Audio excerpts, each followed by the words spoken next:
नहीं शिवराज जी, देखिए न्याय तो सब चाहते हैं और इसीलिए अगर एक बच्चा हो 16 साल का जो कि आज कोमा में पड़ा हो, तो हर एक व्यक्ति को लगता है कि जल्द से जल्द इस मामले में न्याय होना चाहिए और सब कुछ दुरुस्त होना चाहिए। किसी को भी न हिंसा पसंद है और न ही हिंसा के जो पैरोकार हैं उन्हें छोड़ना चाहिए। लेकिन इस समय याद आ जाते हैं वो शिवराज जी भी जिनके घर में क्रिसमस मनाया जाता था, जो पिछले विधानसभा चुनावों तक फातिमा सिद्दीकी जो कि आपकी इकलौती एक मुस्लिम महिला वो थी, आप गए थे नामांकन में साथ साथ, तो सब सोच रहे हैं कहीं शिवराज जी तो नहीं बदल रहे। सर्वधर्म संभाव ये मूल है हमारा भारतीय जनता पार्टी का। न्याय सबको, लेकिन तुष्टीकरण किसी का नहीं।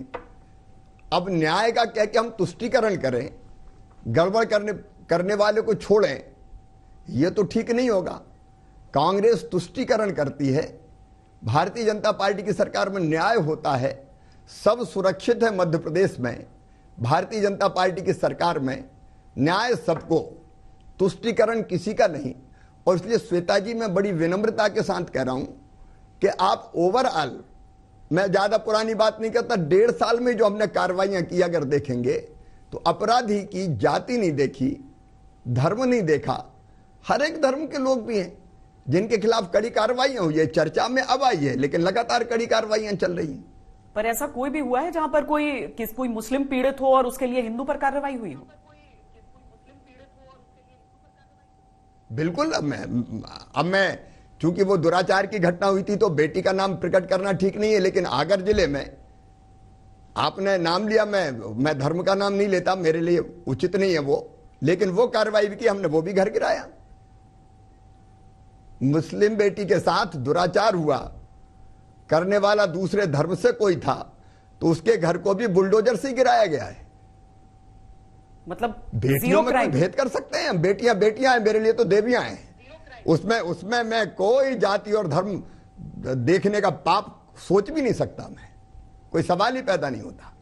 लेकिन अगर दंगा फैलाने वाले, जुलूस पे हमला करने वाले, एसपी पे गोली चलाने वाले, शिवम की बात आपने कही जो अस्पताल में पड़ा है, गरीबों के घर जलाने वाले, क्या उनको मैं छोड़ दूं? किसी भी कीमत पर उनको नहीं छोड़ेंगे मध्य प्रदेश की धरती पर। हम उनके खिलाफ सख्त से सख्त कार्रवाई होगी और वो कार्रवाई जायज है। दंड के बिना अपराध ही नहीं मानते। लेकिन हमने तो ये देख जो सब कुछ हो गया, जो कर रहा है उस पर कार्रवाई हो गया। ये गरीब के घर जल जाए और हम छोड़ दें। आपने कहा कि बड़ी संख्या में जुलूस निकले थे उस दिन, लेकिन ये कुछ चुनिंदा वो घटनाएं हैं।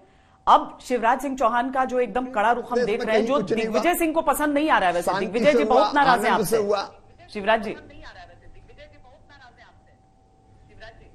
दिग्विजय जी की तो मानसिकता ही विकृत है। अब उन्हें पता नहीं कौन सा फोटो उस दिन आपने सोशल मीडिया में डाल दिया कि मध्य प्रदेश में ये किसी धार्मिक स्थल पे कोई झंडा फहरा रहे हैं, वो कहीं और का निकला। अब दिग्विजय तो मध्य प्रदेश में कैसे आग लगे। मध्य प्रदेश में विकास के काम हो रहे हैं, मध्य प्रदेश में प्रधानमंत्री जी की जन कल्याणकारी योजनाओं का बेहतर क्रियान्वयन हो रहा है। मध्य प्रदेश की सरकार समाज के सब वर्गों के हित के लिए और विकास के लिए काम कर रही है। आखिर मध्य प्रदेश है जिसकी ग्रोथ रेट करंट प्राइस पर 19.7% है। मध्य प्रदेश है जिसकी जीडीपी में योगदान अभी पिछले साल तक 3.6% था, आज बढ़ के 4.6 हो गया है। यह मध्य प्रदेश है जिसका एक्सपोर्ट निर्यात लगातार दुनिया में बढ़ता जा रहा है। मध्य प्रदेश से जिसकी पर कैपिटा इनकम कभी 13,000 रुपया हुआ करती थी, करंट प्राइस पे आज 1,23,000 रुपया है पर कैपिटा इनकम। अब हम हर दिशा में बढ़ रहे हैं। हमारी कृषि का उत्पादन सारे रिकॉर्ड तोड़ रहा है। औद्योगिक क्षेत्र में हम तेजी से आगे बढ़ रहे हैं। ये दिग्विजय जी को ये काम पसंद नहीं आते।